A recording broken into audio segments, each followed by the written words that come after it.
International Indian School, Jeddah. Social Science Department, 6 to 8 block. Geography. Chapter 1. Resources.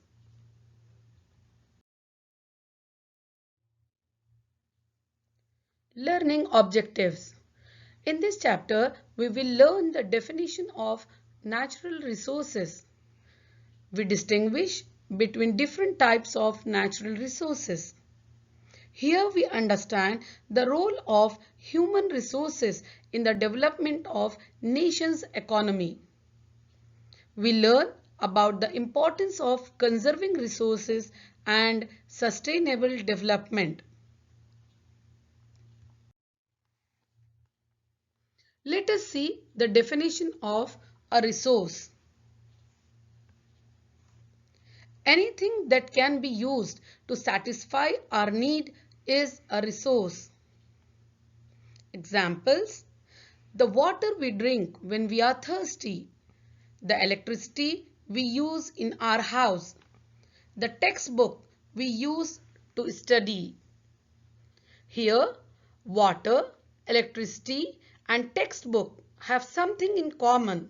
They have all been used by us, so they have utility.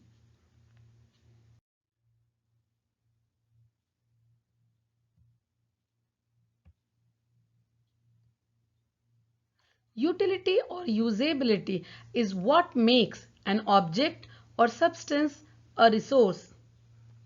A resource has some value. It derives its value from its utility.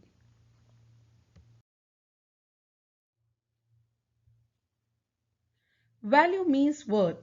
Some resources have economic value, some do not. For example, metals may have an economic value, a beautiful landscape may not, but both are important and satisfy human needs. The value of a substance may change with time and technological inventions. Thus, something which is not considered a resource today may become a valuable resource in the future.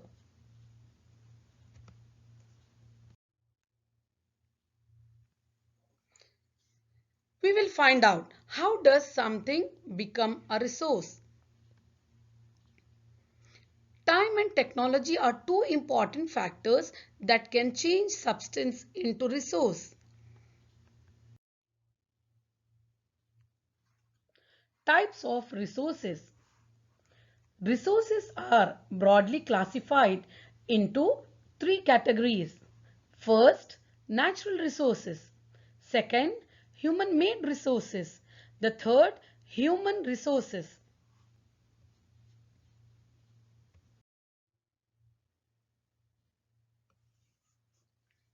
Definition of natural resources.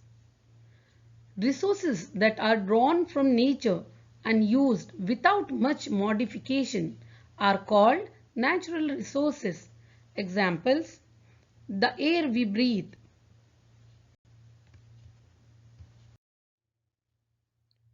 the water in our rivers and lakes,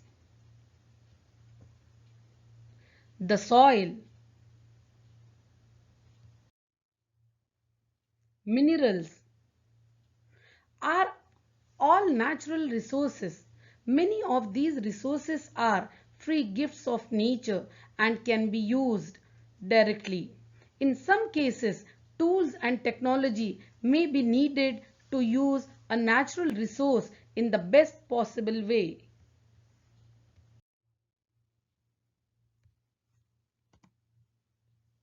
Now we will learn natural resources in detail.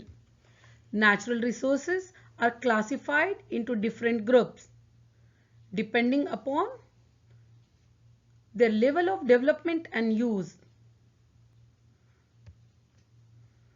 By seeing its origin, stock, and distribution. On the basis of level of development and use, it is divided into two categories: actual resources and potential resources. Or, depending upon origin, it is divided into biotic resources and abiotic resources. By saying stock, it is divided into renewable resources and non-renewable resources. On the basis of distribution, it is divided into ubiquitous resources and localized resources. Here we are learning in detail about actual resources and potential resources.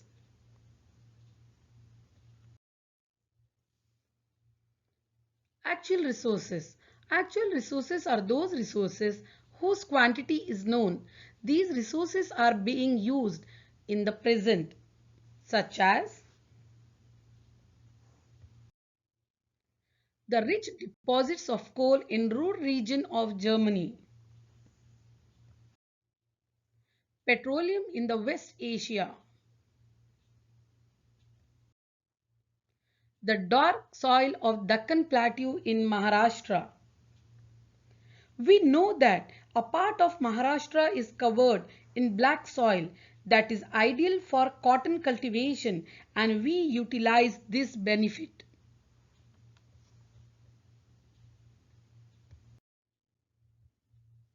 Potential resources. Potential resources are those whose entire quantity may not be known and these are not being used at present.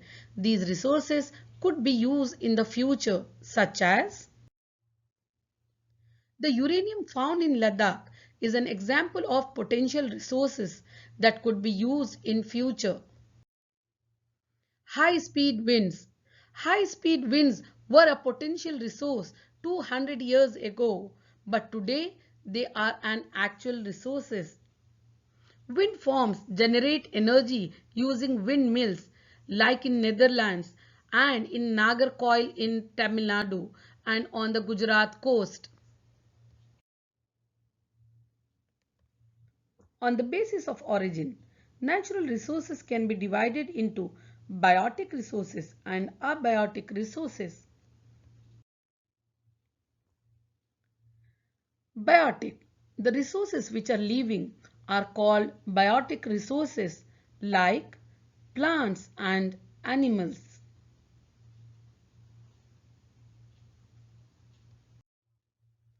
Abiotic.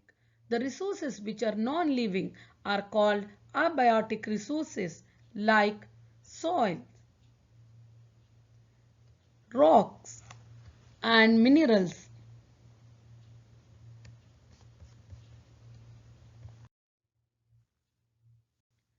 On the basis of stock, natural resources can be categorized into renewable and non-renewable resources.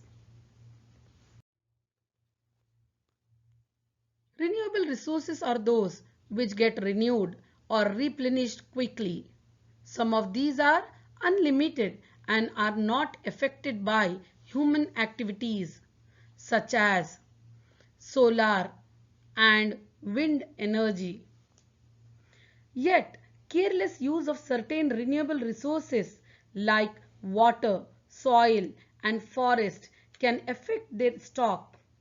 Water seems to be an unlimited renewable resource, but shortage and drying up of natural water sources is a major problem in many parts of the world today.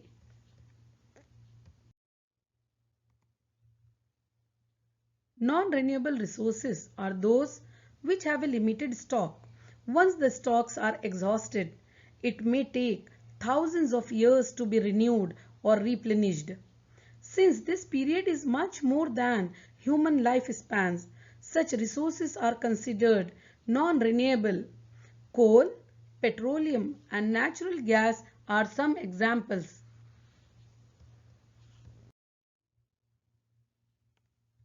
On the basis of their distribution, resources can be ubiquitous or localized. Ubiquitous resources that are found everywhere, like air we breathe. Localized resources which are found only in certain places, like copper and iron ore.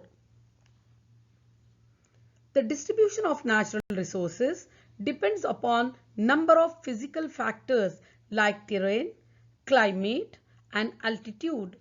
The distribution of resources is unequal because these factors differ so much over the earth.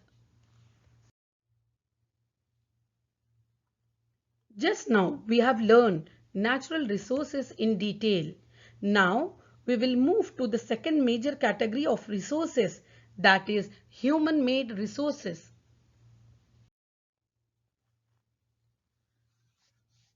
Human-made resources, sometimes natural substances, become resources only when their original form has been changed. Iron ore was not a resource until people learned to extract iron from it. Here we can see in the first picture iron ore. It is just a ore. If we extract pure iron from it, then we will make iron rods which we can use in construction of buildings, industries and factories.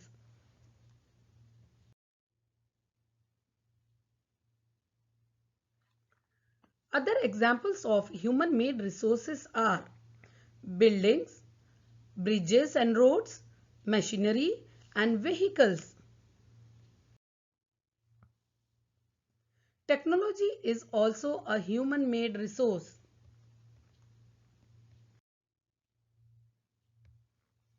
Now we are learning the third and the most important resource, that is human resource.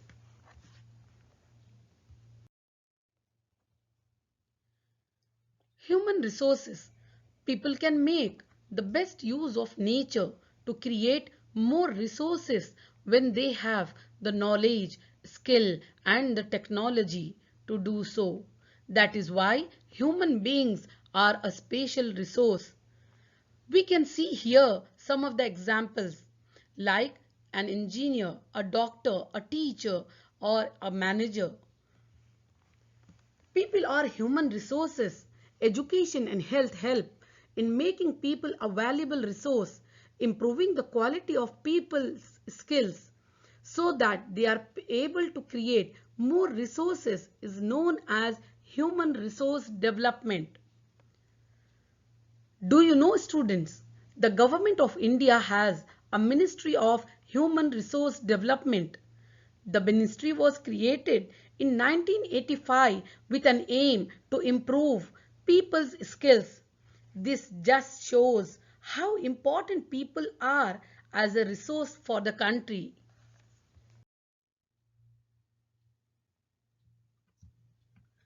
Just imagine all the water on the earth had dried up and all the trees cut down. There is no shade and nothing to eat or drink. Can this really happen? Yes. If we are not careful, then even renewable resources can become very scarce and the non-renewable ones can definitely get exhausted. What can we do about it? We have to think about this. Conserving resources. Using resources carefully and giving them time to get renewed is called resource conservation.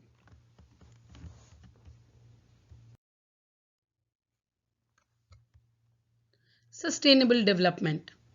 Carefully utilizing resources so that besides meeting the requirements of the present, also takes care of future generations.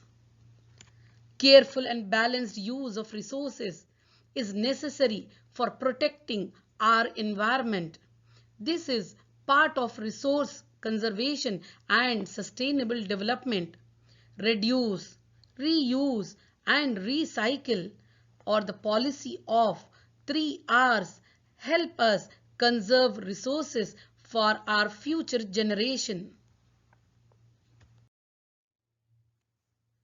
Some of the principles of sustainable development are respect and care for all forms of life, improve the quality of human life, conserve the earth's vitality and diversity, minimize the depletion of natural resources, change personal attitude and practices towards the environment enable communities to care for their own environment.